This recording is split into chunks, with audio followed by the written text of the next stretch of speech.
My dad is excited about the book. He goes on Amazon. He goes and buys the book, right? And I tell him, oh, yeah, check out my chapter, all about people first approach to marketing. And he goes back. He's like, oh, yeah, I read it. It's good. But I'm like, what do you mean, but? She goes, you don't mention anything about people. So I'm like, wait, what? Dude, my dad was inadvertently gaslighting me on my own book. Like,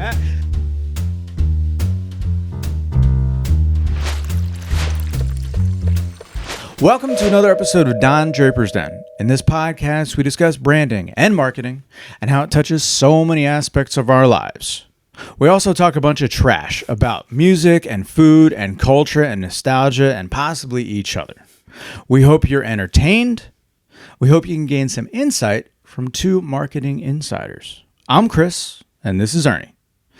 In this podcast, surprisingly, we get into T Swift and the Swiftie effect and politics and all sorts of things. So we hope you guys enjoy it. As always, like, share, subscribe, comment. We want to blow this thing up, and we definitely appreciate you guys helping doing that. So without further ado, pour yourself a glass, and let's get into this. Cheers. Cheers. Bullets. Oh, yeah. So, what are you, some kind of like fancy writer, bro? You're Mickey Spillane all of a sudden? No, I only know that about from the book. I'm talking about a book. I heard you wrote a piece of a book. Anyway, right? Yeah. Well, so recently, we launched this or published this new book called Collecting Jellybeans, Flavors of Timeless Wisdom to Grow Your Organization and Revenue. And really, it's a collection of authors. So I teamed up with, I believe, 10 other authors. We each took a chapter. Yeah. And so my chapter is all about putting people first in marketing. So it's all about the people first approach. And so soon to come, maybe after my next book, I'll actually have a whole book on just the people first approach to marketing. So pretty excited about it. After my next book. Oh, right. And was it like local cats, national writers? How'd they kind of? Most of them are local in the Cincinnati area, Ohio, but there's a couple that are out further. That's cool, man. Yeah. That's cool. Yeah. So if you get a chance, pick it up. Check it out on Amazon. Collecting Jellybeans. You could download the Kindle version, or you could also buy the print version. So, really excited about this. Yeah, that's cool, man. That's cool. Yeah, so it always seems like there's a certain air of legitimacy, man. Even to get the job done, to say that you're a part of a book, that you wrote a book. I mean, that's kind of cool, man. Yeah, and that's... It's funny because internally, with Dimalanta Design Group, there's that whole running joke because I've been talking about publishing a book for a long time. Right. And probably since I started in 2009. And so I've had several iterations of books that I've put together and my team has helped me on, but I've never really felt comfortable with it. And then this came along. Collaboration was nice because it's a really good entry into the whole book world. Yeah. So easy, put out one chapter. But in so doing, it got me excited about putting another book out. And I finally learned what that book is going to be basically about, which is about employee branding. Yeah. And so you hear a lot about employer branding, but not many people talk about employee branding. Right. How do you create a culture where people and staff enjoy where they work so much so that they are excited to talk about it and tell people outside of their office times? Man. Yeah. So that's coming up. So we almost have our first draft done, and that'll be done in the next month or two.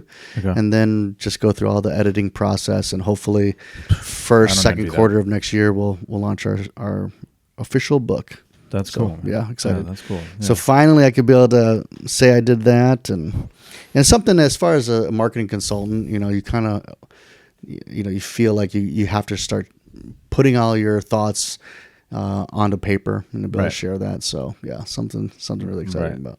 Yeah, that's heavy, man. I would imagine a book is, probably like a murder because like if you get one out of the way, right? And then the next one you're like, then you're down to 10. You're like, bodies, it's fine. You know what I mean?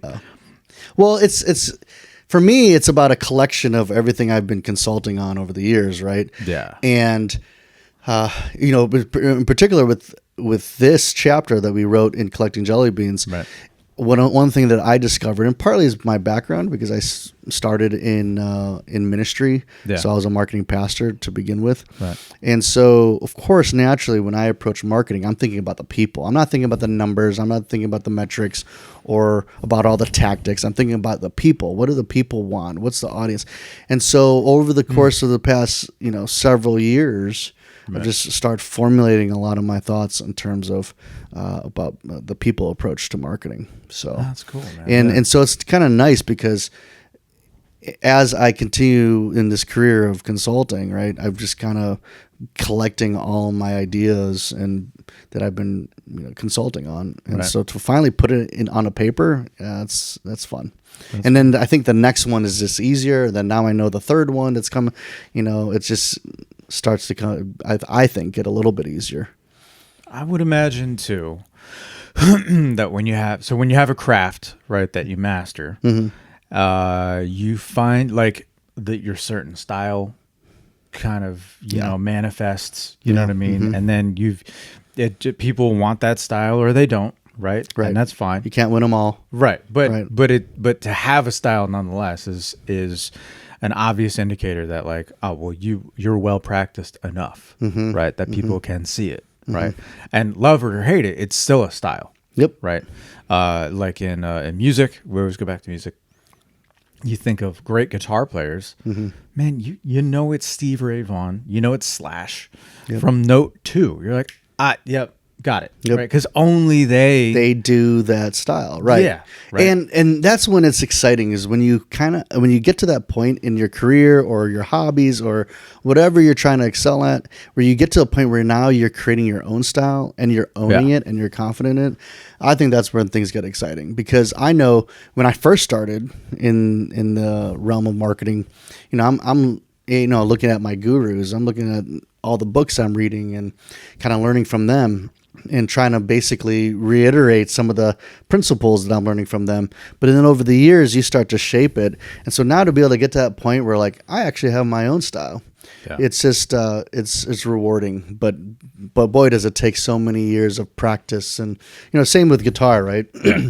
You could try to emulate all these different great guitarists, but eventually, how great is it to be able to get to a point where you actually have your own style and you're not ashamed of it? Like, this is me. Yeah. And I'm not exactly. Like, this guitar player or that guitar player. This is me. And when people listen to me, they know what I'm about, Yeah, and you either like it or you don't. It's like the Dave Matthews band, Right. Like you either like how he plays and his music, or there's some people who adamantly hate his music. You and Hannah this both. Guy. You and Hannah both. Honestly, it's the band has. I know I think some of those guys passed away at this point, but the band growing up in the '90s, like I saw it, and the drummer was amazing. Yeah. Dude, the band Tim is great. Reynolds. They're all amazing, right? So I'll never take that away. Respect. Therein lies, though, the evidence of the hard work. Like, those guys are killer musicians. Yeah. Right? They're kind of cats that can play anything. So relative to what we do, it's like, I know I bring something new. I'm the business development guy at this place. And if I bring something, right, we can do it. Yeah. We got you covered. Yeah. Right? Whether or not we like the style or whatever, right? But it's interesting to see, well, you got to respect it, man. Yeah. You got to respect the experience and the perspective we have and the philosophy we kind of do our business on. Just like I got to respect Dave Matthews. You got to respect him. Now, again, there's a lot of people who just love that style of music. They love it, and that's okay. Can't get enough. But then there's other people like, I can't stand it, right? So you just got to be confident in who you are and and how you approach things, and just own it and say, this is who I am. I don't know how to do it any other way. And so for me, and what I kind of encapsulated in this book is that people approach the marketing. That's how I do it. You've known me long enough to know, like, people are always important to me. Having empathy, having a listening ear, trying to understand what compels them, what empowers them, and how do we interact with those audiences in a way that's going to motivate them to some sort of action. Yeah, right. Yeah, that's how that spark after they leave those meetings. Like I've witnessed, right, where Yeah, you let them know. Like I think we said in a past episode, it's like, remind them that they're a soccer ball. Yeah. Especially when they're forgotten and they're starting to think they're a rock. No, man. And just be who you are. And you know what? Anytime I think of Dave Matthews Band around here, super local reference, guys. But Mark Taylor, a networking buddy of mine, is like a massive Dave Matthews fan. Yeah. So just a little shout out. So yeah, that's cool, man. That's cool. I like the way kind of just like teaching a craft makes you better because you kind of see, it's way different when you have to explain it to somebody, right? And you kind of discover those little either nuances that you didn't know you were, so you become a little more self-aware. But also like codifying it has it just it solidifies like this is what I do, right? And then making an objective, thing of it in a book.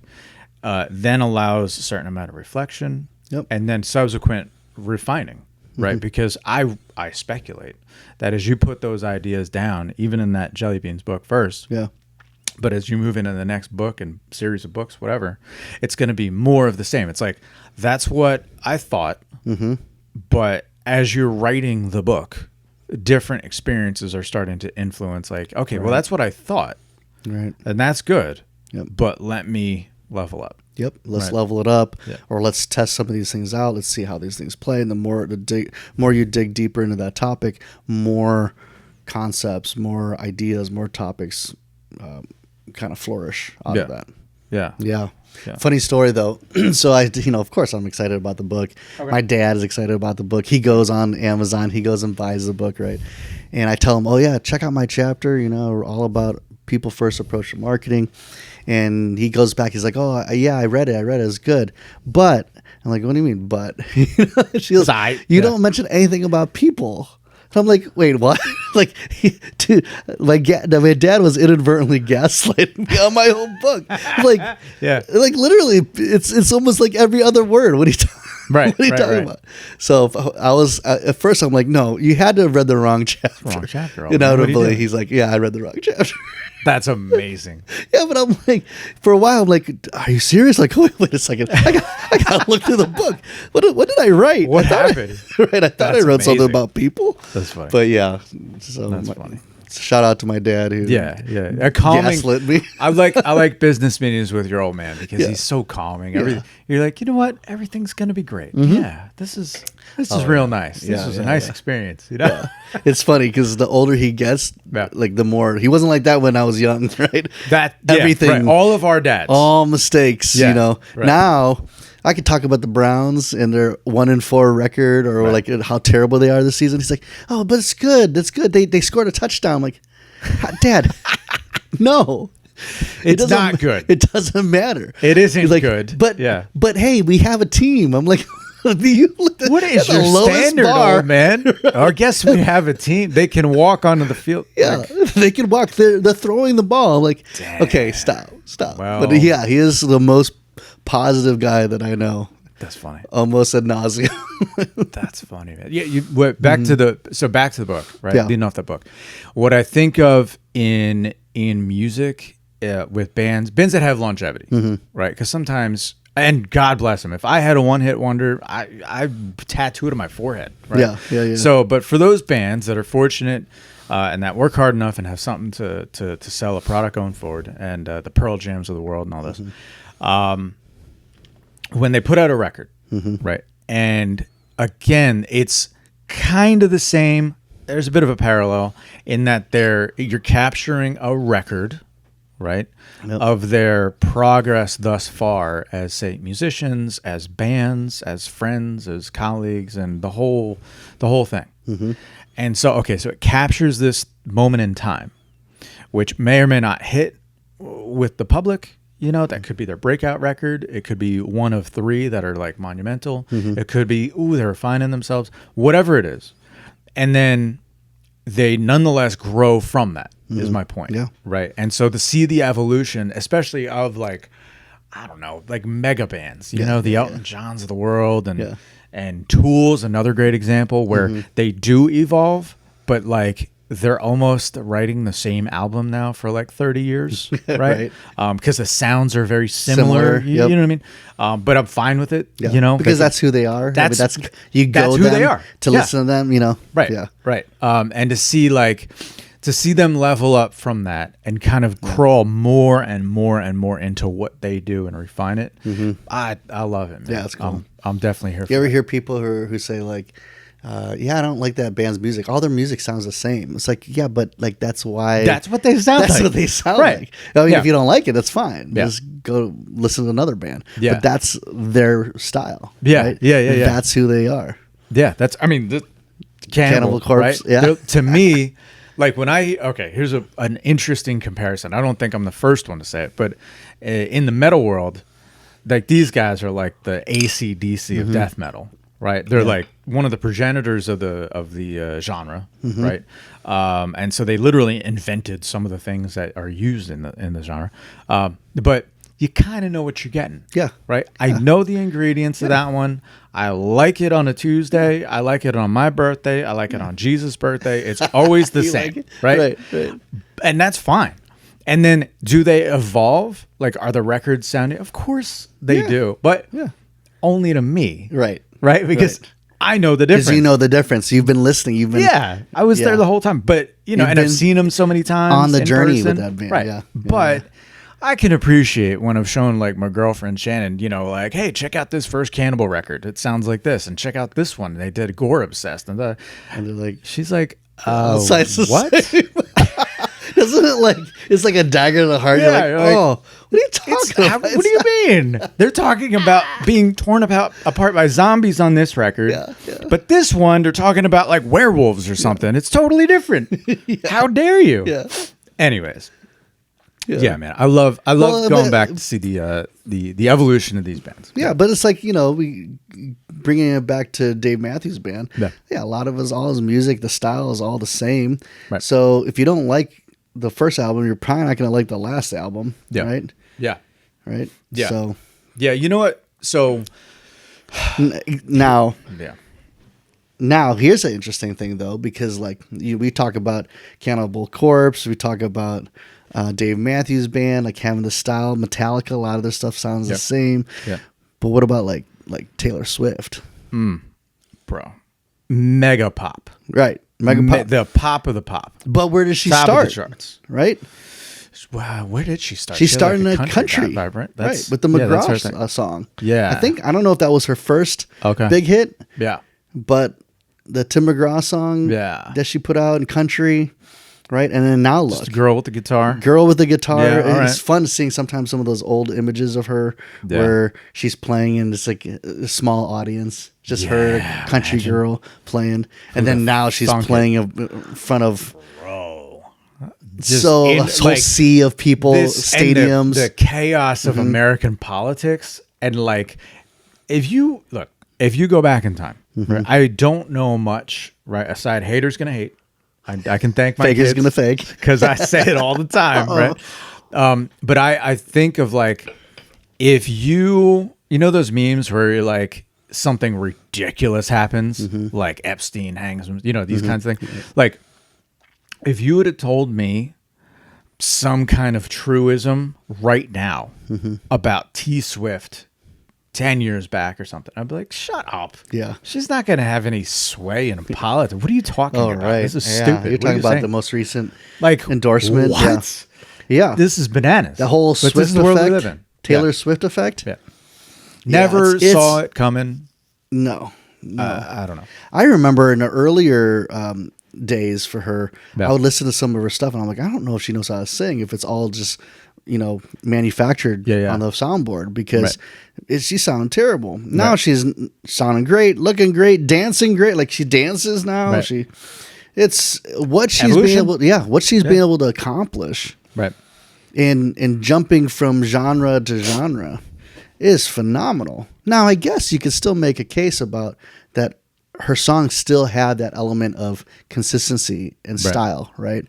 She's never going to sound like a Rihanna or a, you name it. Or Morbid Angel. I'm just going to throw Shout him out. Right. What's up? She's not gonna sound like, you know, a Taylor Swift song. Yeah. But she was able to jump from country and then into pop. And yeah, carry with it the same, right? Interesting how certain artists can do that, right? Where they transcend. Prince, right? For example, could have written a song for anybody. Chris Stapleton could have written a song, has written songs for anybody. Yep. So like, yeah, there's a certain, it's like an actor too, right? Because like, I don't care what, so many good actors, Gary Oldman or something like that, where if he's in it, I'm watching it. Right? Because you're such a fan of how they act. Yeah. Right. That whatever they're bringing, cool. I'm down. Yeah. Right. And yeah. So anyway, so she kind of, I guess, has evolved to that. Right. You got to start somewhere. And she's gone back to smart money move. She's no dummy. She's got good advisors around, or perhaps herself. I don't know. Yeah. But she's gone back to like re-record some of her stuff and capture a bigger piece of her pie. So good on you, right? If ever there's a time to capitalize. Yeah, I don't really know how that works. Like, I know that there's a bit where she like bought back her masters. Her masters, yeah. And then she re-record. Do you know a little bit about that? Because I don't understand how that even works. So what's the significance of buying back your masters? And so famously, from like the movie Ray, about Ray Charles, right? He owned his own masters. And this is in the days of like payola, when you pay to play on the radio station, and just all kind of corruption in the record business. Not that there's any shortage today, but anyways. So to own your own masters was to essentially like own the original print and therefore have control over it for the sake of selling. When I say original print, though, what are you talking about? Like the actual, I have the actual tape. record, the actual tape, the actual tape. So like think of it like having like a movie reel. Yeah. Right. And cassette tape. Like, what are we talking about? Like, the original masters. That's what I'm like. The original. So it used to be like, say, a reel-to-reel tape. Okay. Right. That like the Beatles' White Album is recorded on. Right. And from that source, you then play that into a machine which renders, say, a record. Oh. Right. So you use that original to then make the copies onto the record. Right. And essentially, you're just saying like, this is the. It's like an artist version of it. It's like an artist who paints on a canvas, and that's the original. Correct. But you could go in digital photography, right, and snap get like prints of it, and then exactly right. But in that art situation, you're licensing that out. Right. You're saying, whatever that looks like, right. You can display this, so you'll send it over to Germany, and you guys can display it, but pay me $100,000 a week to do so. Right. So it's the use of the art itself, right, that you license out and all that. Right. So when you make a deal with a company, and there's a bazillion ways to do this, but when you make a deal with a record company, they might say, okay, we'll help you create or produce the record, right, but we'll own the masters, meaning they have the asset and that they can subsequently use any which way. Right. The reason that is a benefit is because like even a band like Metallica, right, they might be, they could play anywhere there's electricity on earth, right? They're so popular, but can they like physically print a record? Up until a couple of years ago, they couldn't. They actually bought a record press, which is crazy. It's like $100,000 anyways. But you can go play wherever you want, but like what about licensing to a commercial or I don't know, any bigger ideas like that, right? So what happens is, okay, so you own your masters, so you can go out and kind of make your deals using your asset called that music, right? But maybe the record company owns it, so now you got to be like, well, you guys have all the distribution. You help me put used to be, say, the CDs or whatever these days, get the sales out there. And like, but I only got, whatever, 10 cents on the record. I see. Right. Yeah. So it's like, I want a bigger piece of that. Right. I want the whole damn piece of that. I want to control the whole piece. The whole thing. Yeah. Right. And you know what? The reality is you could sell it for $5, but take 90% of the $5 instead of sell it for 10 and take a dime. Yeah, right. I see. So with that in mind, you see, anytime you see re-recorded, right, potentially remastered, but most of the time re-recorded, you hear the record on potentially on the radio, maybe it's in a movie. All of a sudden there's a resurgence. Why am I hearing so much Led Zeppelin? You know, whatever it is. And you're like, why am I hearing so much? And it sounds original, but there's something just slightly off, right? What happened, and I've heard Megadeth, Aerosmith, there's a ton of people who've done, Tom Petty. So they'll have a record deal. You own the asset record company, and then that goes on. You make your money, right? But then you're like, well, if you guys aren't going to give me that, I'm just going to make my own. You're still the writer. Right. So fine. 20 years later, 15 years later, I'm going to go into this other record company, or I'll fund it myself. Yeah. Re-record the tunes. Because I have the money now. I do whatever I want. Right. And even if you don't sell the bazillion you did way back in the day, people might be interested to hear it. Like, oh, there's a new take on that old song. It's a cleaner version. Oh, I heard, Megadeth, Dave Mustaine, he always wanted to do it like this. He always said the record was too slow. He's going to play these songs up tempo or whatever. I see. Yeah. So now all of a sudden they go out and then they re-push it again. But this time they've got more leverage, right? They've got the Taylor Swift name, the Megadeth name, the Aerosmith name. So then they go back to the, video games, the new technology. And they say, hey guys, let's cut a deal. You're speaking with me. You don't have to talk to my old record company, right? So them taking a piece isn't on the table. Yeah. All of a sudden, their music is licensed out at even a third of the rate, but now they're getting all the money. Right, they're getting more of the percentage of the money. So it's way more beneficial if you can do it. Yeah, right. It's way more beneficial to do that to the artist. That makes sense. Yeah, right. And yeah, it's just one broad example. I could see too when you're first starting as a young artist. Yep.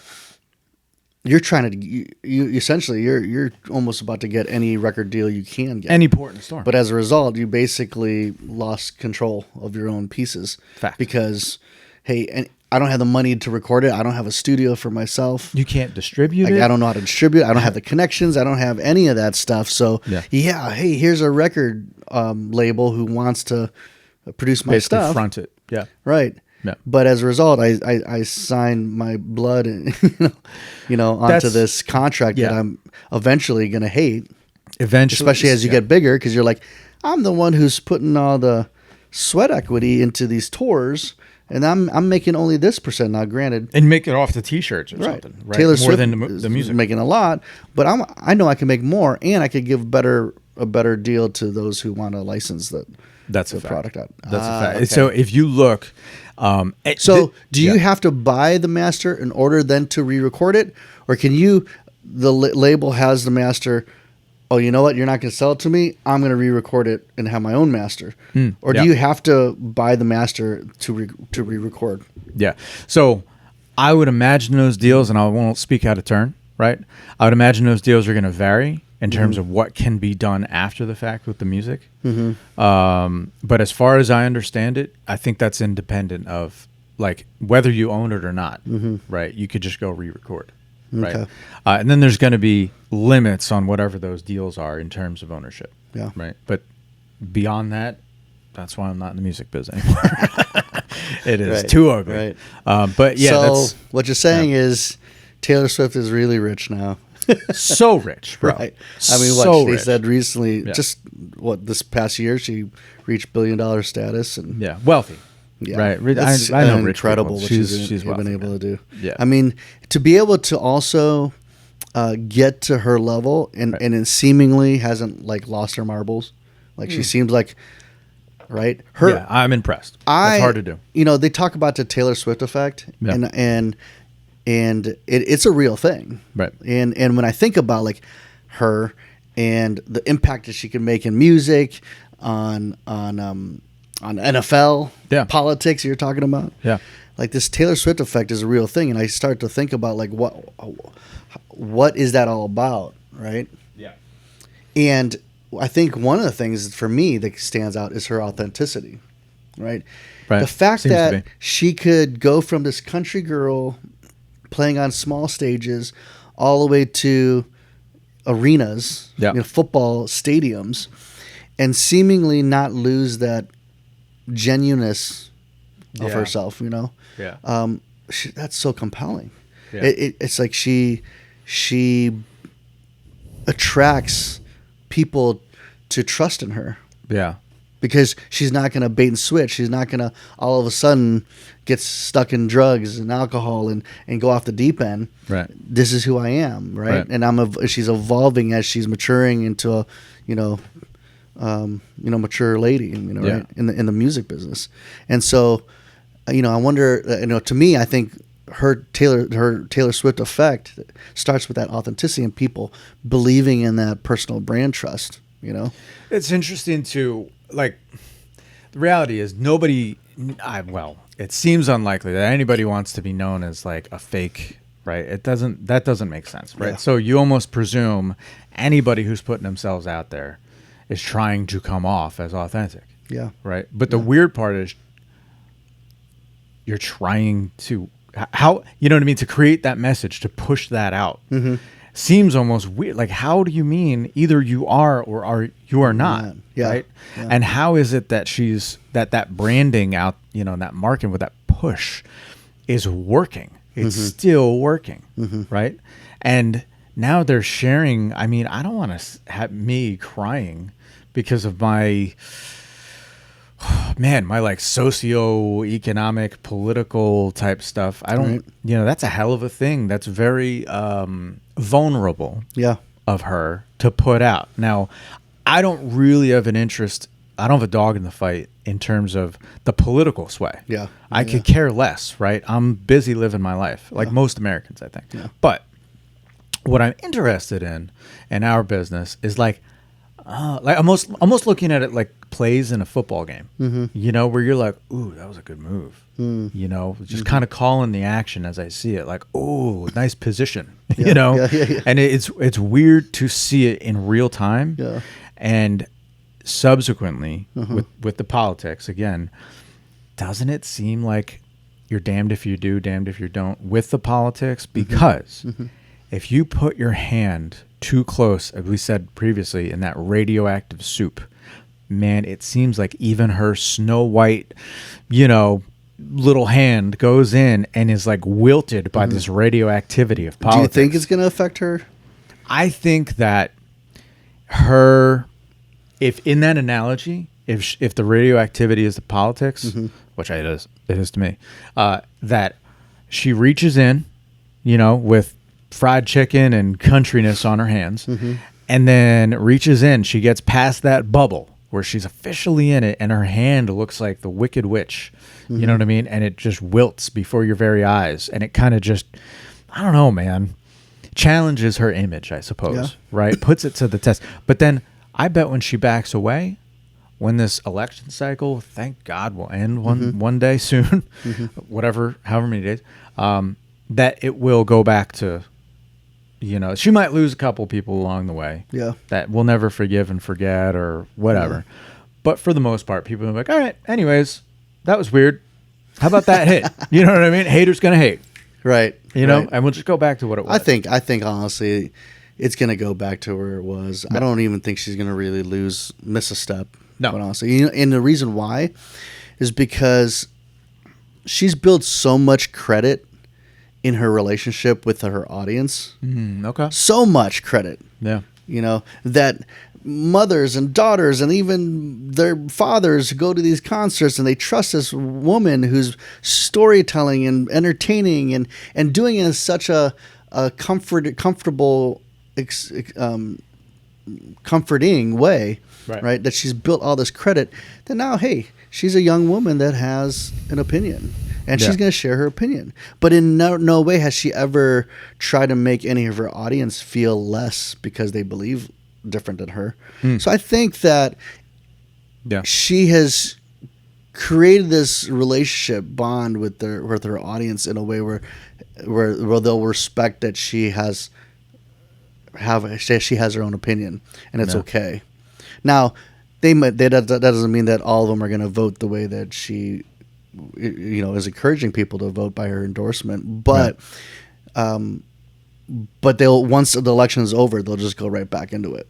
Yeah, that's what I think. Because there's too much credit. Now, if she's all of a sudden, remember that whole authenticity, all of a sudden, if she's like, I endorse Kamala Harris and all of you who are terrible people. Yeah. Well, then now you just turned heel. Right. to like half the country. Wait a second. Right. Like, what happened to that girl that we saw grow up before our eyes, who built the credits in this relationship that we've had, you know? Right. And all of a sudden you're gonna put me down because of that? Like, she's not doing that.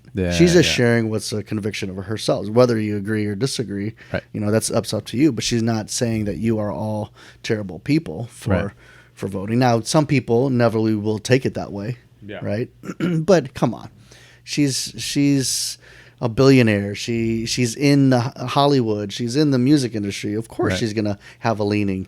Dude, and I think people are savvy enough to at least give her that grace. Yeah. Right. Yeah. So, yeah, but she's her that I'm gonna be interested in seeing what the Taylor Swift effect will have on the politics. I know what it has in terms of local economy. Yeah. You know, when she was like in Cincinnati she played? Yeah. Man, it was like millions of dollars she brought into the local economy. Yeah. It's unreal. Yeah. And that's why I think she's amazing. And when if people don't like her or whatever, I at least defend her from the standpoint like, look at what she's been able to accomplish.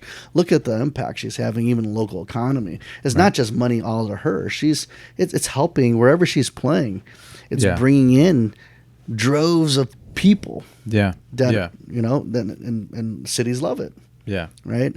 So, I mean, from the economic impact that she has, maybe political impact, music industry impact, I'm sure she's setting standards in her records, in her, you know, number one hits and all that stuff. She's setting new standards. Right. It's exciting to see. Yeah. Yeah. Yeah. Yeah. It's got to be, I'd be kind of curious, you know, like people get hopefully a bit of insight when we're not talking a bunch of trash here, but from us kind of like looking at things in that perspective, right? Just looking at the moves, the marketing moves, the branding moves, those sorts of things.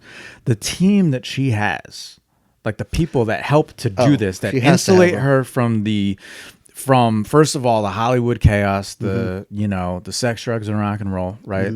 That really, she has full rights. Like, I mean, you didn't get into the business strictly for the Boy Scout version of it, right? I mean, everybody likes to go to a party every now and again, right? Yeah. So, but to keep her insulated from that, to keep her grounded, the team that financially seems to be very responsible for her success, and then the spin masters that are around her, kind of keeping things going and getting the message out and like understand her, like who she is, and really trying to push her out, like. That's pretty impressive. It is impressive. That's a lot of shit to navigate. It's a lot. Yeah. She has to have a good team, a lot of good wise counsel. And then she's obviously showing that she's becoming more and more wise. Right. And what's neat too is she seems like she has a good nucleus of family. Right. Right.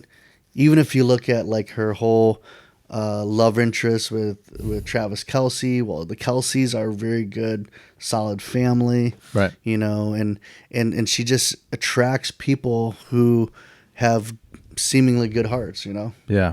Not the metal people. We're all our hearts are all cold and gray, black, like obsidian, right. Pumping mercury. But yeah, I mean. But just, I try to think of some of the lessons, though, we can learn as marketers, right? Like, what can we learn from the Taylor Swift effect? Authenticity. Yeah, for sure. For sure. Right. Being authentic in your marketing. I think there's a little bit of that Ryan Reynolds type phenomenon in her, too. Not a little bit, a whole lot. Of like the viral... the storytelling and creating that viral effect. Right. Through good storytelling. I mean, all her songs are all these, great stories. Yeah. Especially from the perspective of a young girl who's going through, challenges of high school and in, early 20s, right? She speaks to that crowd through wonderful stories. Right. She creates those narratives, and she's very good at it. Like she just has that innate ability. Yeah. Same thing we talked about that in previous episodes with Ryan Reynolds, and Deadpool. Right. Like he just has this knack of being able to find that where that story is, and pull on those heartstrings and get people motivated and excited about that. Like that's what I take away from as a marketer. But her personal brand and her impact, I think it's great. Yeah, that's it's interesting. I'm still stuck in the idea of like her. getting closer to the politics, and then like how does that affect her? It certainly won't affect her afterwards, but the amount of I wonder how she deals. I wonder not so much she, right? Because I don't know how insulated she is. You know, if I were her, if I were on her team, I'd be like, girl, don't read the comments. You know what I mean? Stay the hell away from that. Go get on the farm and you just write your songs, right? So I would have a bit of that, but while she's in it, right? While she's for those 12 minutes of her day or whatever it is that she's putting the posts out there, making her opinions known, I wonder, does she feel that? I saw that one crying post. You know, where she's like, and in fact, if memory serves, because I only watched a little tiny bit, right? Because even I'm like, well, whatever, man. You know, I don't care about this lady. You know, I hope she's fine. I don't know. But since she was kind of debating with her team, you know, you could see some of that interplay. I don't know who was in the room with her. Right. It could have been her family or a manager. I have no idea. But somebody was in the room, and she's like, no, I'm going to put this out. I'm going to, and she's going to make her stand. All right. All right. You know, suffer the consequence. Yeah. Right. And then to see, like, you know, they're making that call. Like, all right, well, look, you know, if you do that, we can only take so much damage. You know, until our power bar goes down. I got to assume somebody in her team's saying that. Oh yeah, right. But isn't that always the case when you have passion about something? Yeah. There's always other people who have doubts, and they're like the naysayers. And then you have Taylor Swift. I've seen that. The haters. Too. The haters, right? Who's going to hate? But Taylor Swift, like, you know, I saw that too, and I'm like, again, I'm not even promoting whatever she's endorsing. I'm just saying, like, I was excited to see here's this young woman who is empowered enough to be able to say, look, I can make my own decision. And it's not like she's going off the deep end. Right. She's just saying, I have my own opinions and I have my decision. I have a platform, and I'm going to do what I think is right, whether we agree with what she's saying or not.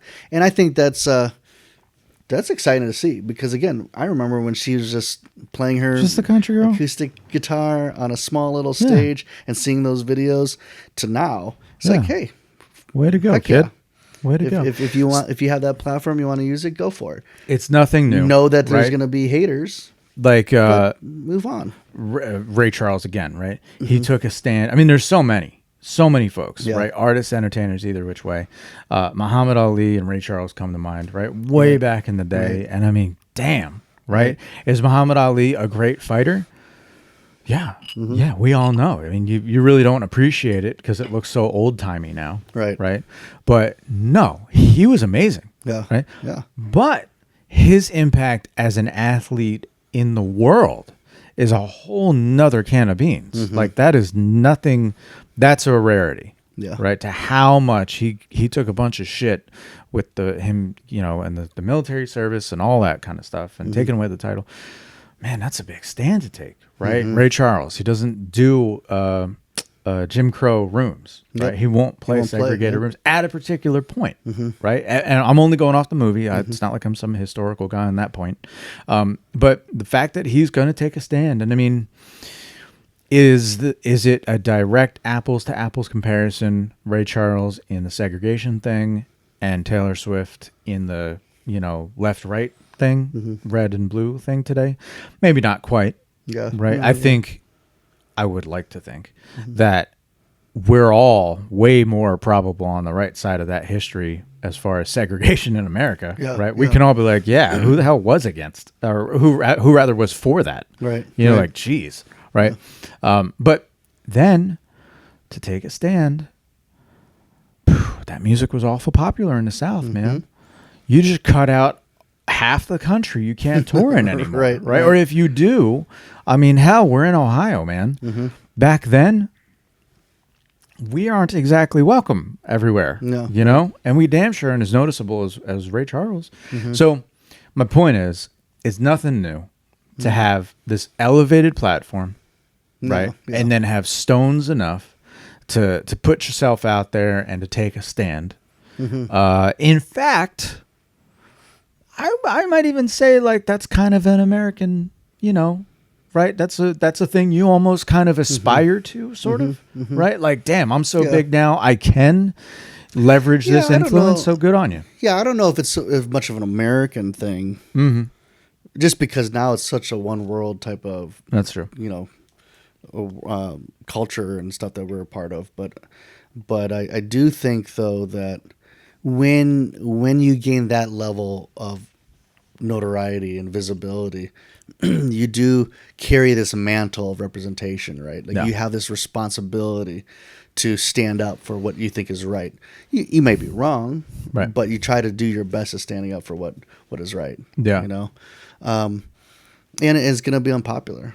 Yeah. But yeah, no, I mean, hats off to her. Yeah. And she feels like she can be at a point where she could stand her ground and believe in what she believes, right? But yeah, I mean, it's not just in politics; it's in everything.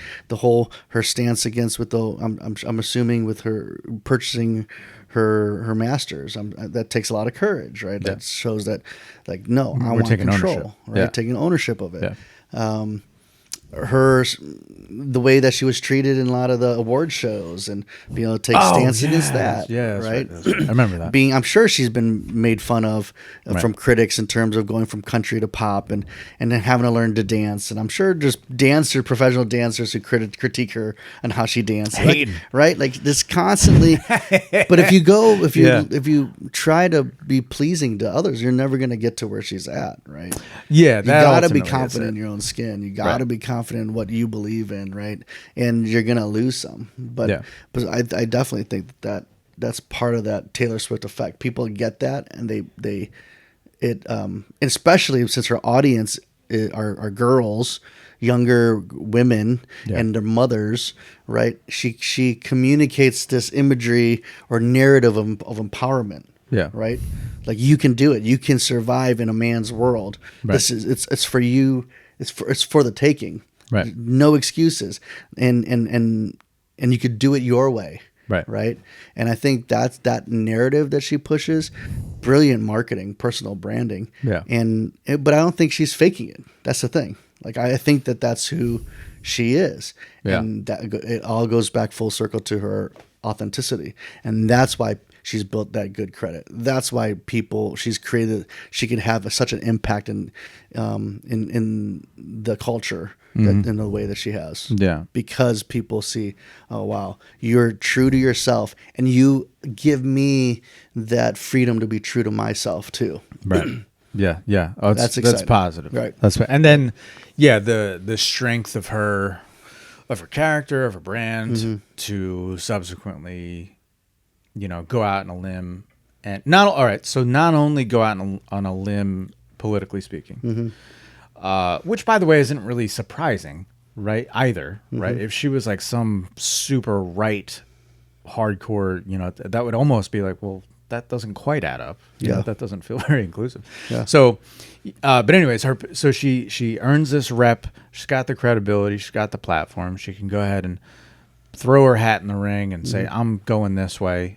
And still come out of it like pretty much smelling like roses. Yeah. Maybe a couple haters going to hate. But there are other people who go at that wrong, let's say. One example that comes to mind was Robert De Niro's attempts. So, interesting how she does it, and it's all on brand. Like the way she does what she does and says what she says feels like appropriate. But then De Niro comes out and kind of rants and raves a little bit. Got some old man vibes. He's an old man. I'm not mad at it, right? But the way that it came off, frankly, it how am I trying to say this? It made him seem like I don't know who Bob De Niro is. Frankly, why the hell should I? Yeah. I don't know. I mean, I know he's a great actor. Yeah. He's one of my favorite actors. So I know his characters he created. I know his bodies of work, right? But his bodies of work, just like me listening to a Tool album or any other band, it's like, well, this is an imaginary kind of manifestation of your creativity. Like this isn't you per se. Right. And so unless he's actually a gangster, like No, he's just some guy from New York, right? Who's got some opinions. Mm-hmm. But when I hear him get those out into the world, you're like, geez, man, you don't speak publicly too often, do you? You know what I mean? Like, you obviously didn't think this through. And again, the content of it, you're a singer, a good one. All right, you're an entertainer. You're an actor. All right, right? Whatever. You guys are rich. Good for you. Yeah. Right? All right, your opinion, go ahead. Go back to what you do, right? But when he does it, like, he really took a lot of heat. Yeah. And it's as if he didn't have a team to craft a message.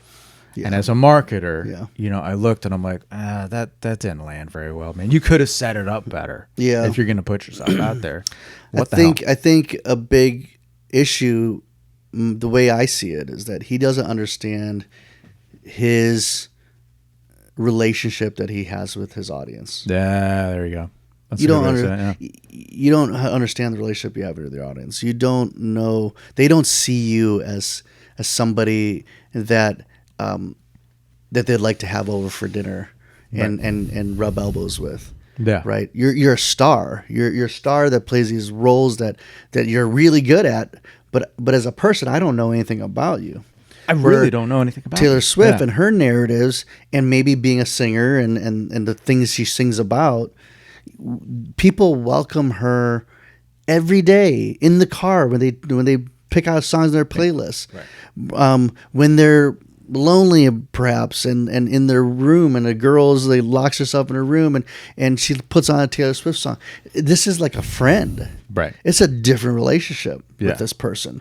It's Taylor Swift. It's not Taylor Swift trying to be, a character. Right. But there's a distinct difference. And so when someone like her says, endorses something, and it could be Travis Kelce and Kansas City Chiefs. And did you know that his jersey sales went up crazy because all the Swifties bought her stuff? Because this is a friend. I listen to her every day. I go to her concerts, and even though she's obviously not going to be rubbing elbows with everybody like that way, people relate to her that way. Yeah. And I think somebody like Robert De Niro, or especially Hollywood stars, they don't necessarily realize that they have a whole nother almost fantasy relationship with their audience. And so it's like, why do I care what Robert De Niro says? Right? I don't care. Right? Yeah. It's interesting. It reminds me of this thing that I was listening to. What's his name? It's he's the host of Family Feud. Steve Harvey. Yeah. Steve Harvey talks about his interaction that he had with Denzel Washington one time. Okay. And he said that Denzel Washington, they both went, I don't know if it was a award show or some sort of event, but he basically showed, look at how people relate to me versus the way people relate to you, Steve. And when people came to saw Denzel, they're like, "Oh, Denzel, can I have your larger than life?" Right, larger than life. Yeah. And then in the same breath, they'll go to Steve Harvey, like, "Yo, man, what's up, Steve?" Yeah, dude. And he's like, "See, because I'm on the silver screen, they see me as a star. Yeah, like something is unattainable. Like, did you see?" But Steve Harvey, because you're in their living rooms every day, they see you as a family member. Yeah. Right, a guest. Yeah. And so that's why they will relate to you like a family member, right? And so in that scenario, people will probably be more apt to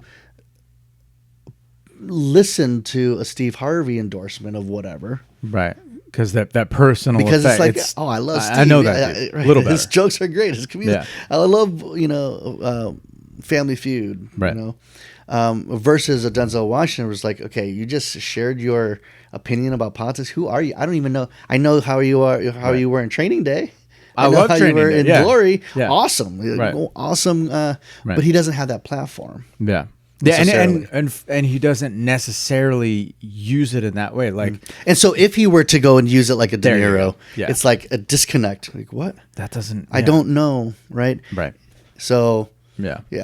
So that's why I think that Taylor Swift's able to do this, and I think she's able to get away with it because she has created this narrative of this, I have this relationship with my audience, and she empowers them just as much as she wants to be empowered to speak her mind. And so they'll give her that grace, especially during after election year. They'll be like, okay, we're done with that. Now we're friends again. Yeah, because exactly. Yeah. And I think all of us, right, especially as it builds up now, man, I am so tired of hearing about that freaking election or whatever. I'm done.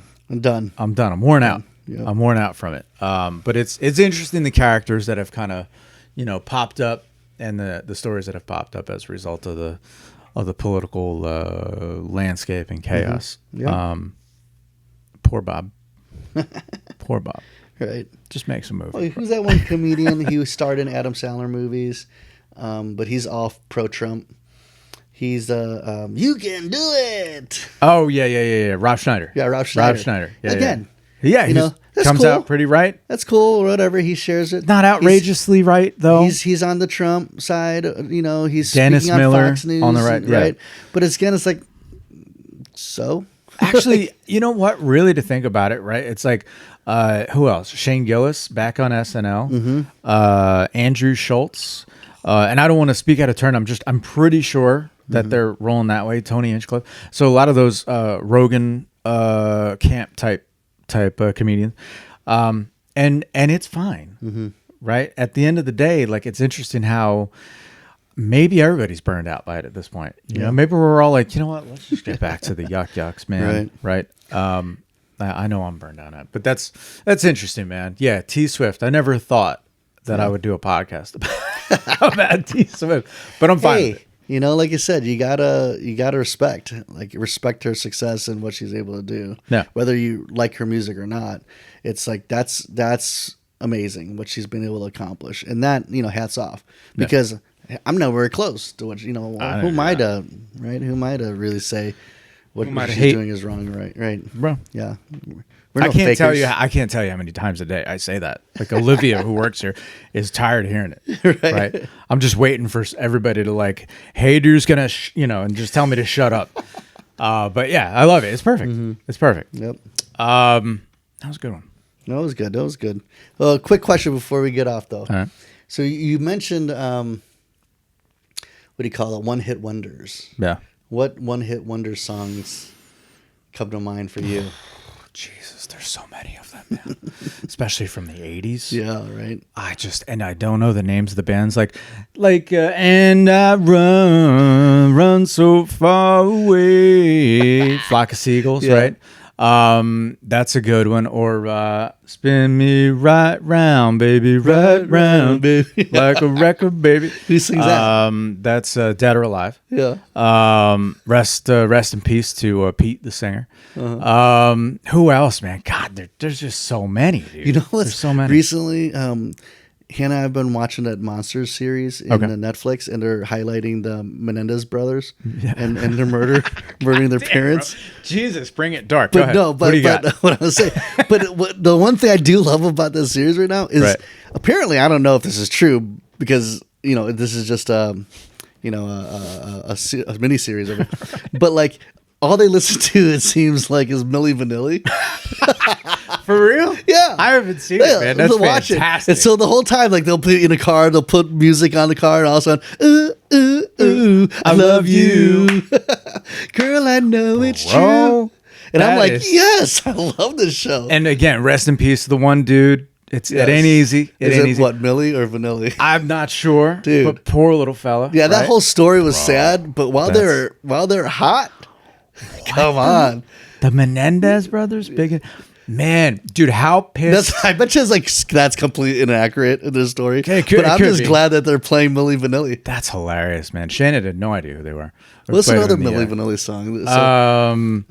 Oh man, I love you. They had the ballad too. Something about rain. Yeah.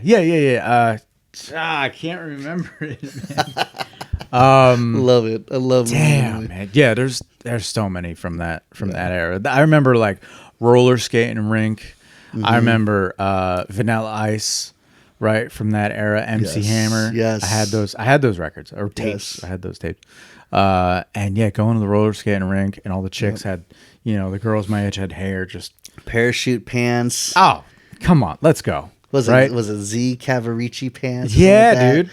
Dude, there were too many Italians in my neck of the neighborhood. The high tops, right? British Knights were it, right? Yeah. IROC Z's, yes, and just covered, like those stink lines that come off you, covered in cologne. I don't know what they were wearing. Aquanet, all of it.